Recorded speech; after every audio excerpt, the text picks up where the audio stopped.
with its new sequel coming up on Netflix this Friday, which I will give you a spoiler-free review of. Let's talk about Murder Mystery. Big D's Entertainment Rankings and Reviews.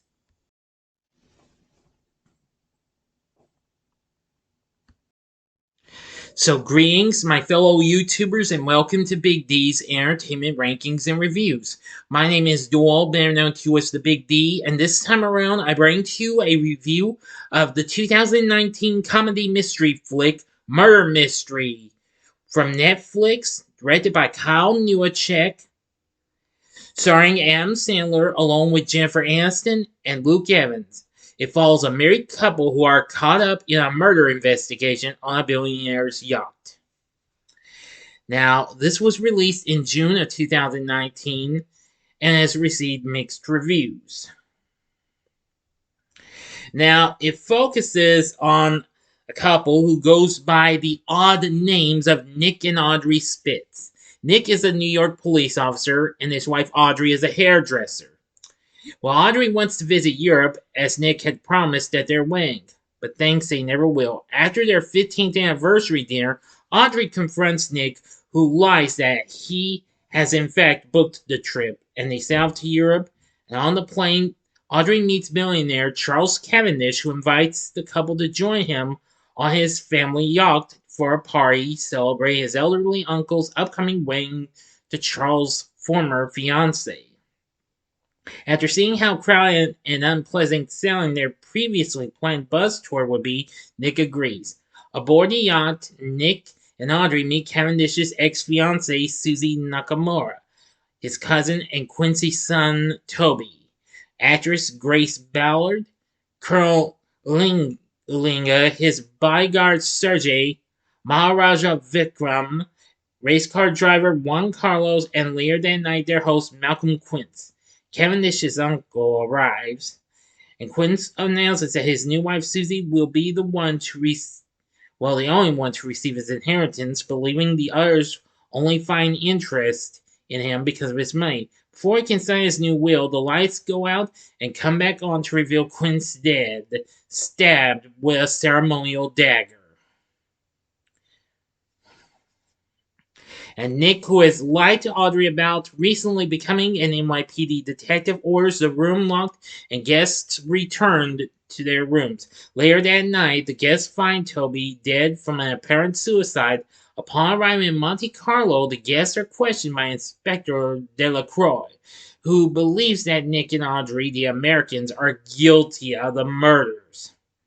That's all of the story I'm going to give to you, because I'm not going to try and give the whole story away in case you haven't seen it. Usually I do give the story away for movies that have been around for a few years, but this one I'm not going to. So I'm going to go ahead. But anyway, it really, if you really want to know more of the story, then I'd say just watch the movie if you want to, if you haven't already. But anyway, my thoughts on this film was, at first, when I first watched it, I didn't feel too thrilled with it. I wasn't enjoying that much. But since I heard about its new sequel coming up, I decided to give the film a second chance. And well, it turned out to be a little better than what I remembered seeing it at first. I mean, Adam Sandler and Jennifer Aniston, which of course this was their second film together after Just Go With It. I will say they're not too bad and what have you. Now the rest of the cast includes Luke Evans as Charles Cavendish. He wasn't too bad.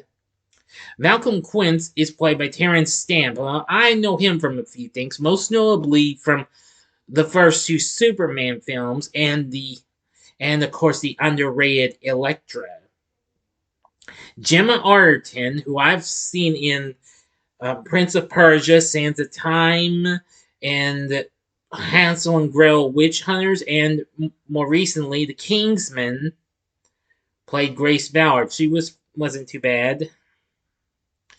David Williams plays Toby Quince, Malcolm's only son.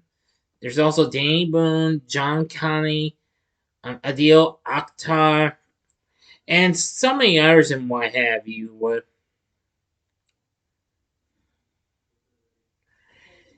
So, anyway, yeah. When the film got released, it has a 45% rating on the tomato meter, and they say since this film reunites Aniston and Sandler for a lightweight comedy, that's content to sell for merely mediocre. Yeah, that's what I felt like at first, but then after rewatch it, gave me a little bit of a good laugh because it didn't give me a good laugh much at first. Now, Variety says it feels as shamefully gaudy as paste jewelry and a trinket for knights that aspire to nothing more exotic than a pizza, but Aniston sparkles like the real deal. The Hollywood Reporter calls it a tale as generic and as dull as its title. Well, true, but again, it did have a few funny moments. I did like probably one of the best things was the big chase scene in the last act and what have you. That's the only bit of the last act I'm going to tell you. Just see the movie and what have you. The film actually won the favorite comedic movie at the People's Choice Awards as well. Anyway, it did pretty well and what have you. It had got watched by 30.9 million households in its first 72 hours, the biggest opening weekend for a film in Netflix's history.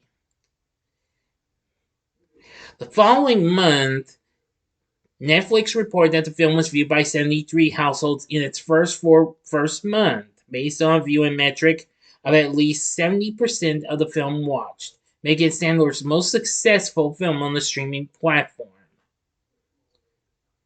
So, anyway, yeah. And viewership numbers were adjusted up to 83 million accounts worldwide based on Netflix's new metric of at least 2 minutes of the film watched, making it the fifth most watched original film on Netflix. So, anyway, yeah. Well, it's not really one of Sandler's best films. But I think I've seen worse than this one. So I don't think it's bad completely. You know what I'm saying? So overall, it's fine and all. Rupert Gregson Williams' score wasn't that bad. But anyway, I feel like murder mystery's kind of a mixed bag for me and what have you. But at least it provided a little bit of a fun laugh. So would I recommend it? Well, I'd say give it a one-time watch. Just to be on the safe side. If you're really interested in its sequel, then give the film a one-time watch. Or if you're a hardcore Adam Sandler fan or Jennifer Aniston fan, or if you liked Just Go With, which I actually saw that movie. I have yet to review that film though. Then again, a one-time watch, just in case. Just in case. So that way, well, you know. But anyway, what did you think of Murder Mystery? Let me know in the comments section below. If you like this video, click the like button, subscribe, and be a part of the Big D Nation. Join me next time when I bring to you my re-review of Beetlejuice. So I do hope you liked this, and if you did, check out these other films. In the upper left-hand corner is my review of another one of Adam Sandler's recent films for Netflix, and that was Hubie Halloween. Which was funny in some ways. In the upper right hand corner is my review for one of the films I just talked about that has Gemma Arterton in it, and that would be The Kingsman. Or if you'd like another murder film, another murder mystery, but not so comedic, go to the bottom left-hand corner and see my spoiler-free review of Death on the Nile from last year. And the bottom right-hand corner is the button you can click to subscribe. If you like rankings and reviews on movies, TV, music, video games, etc., then I'm your guy. Thanks for watching. Until next time, I'm the Big D saying, see ya.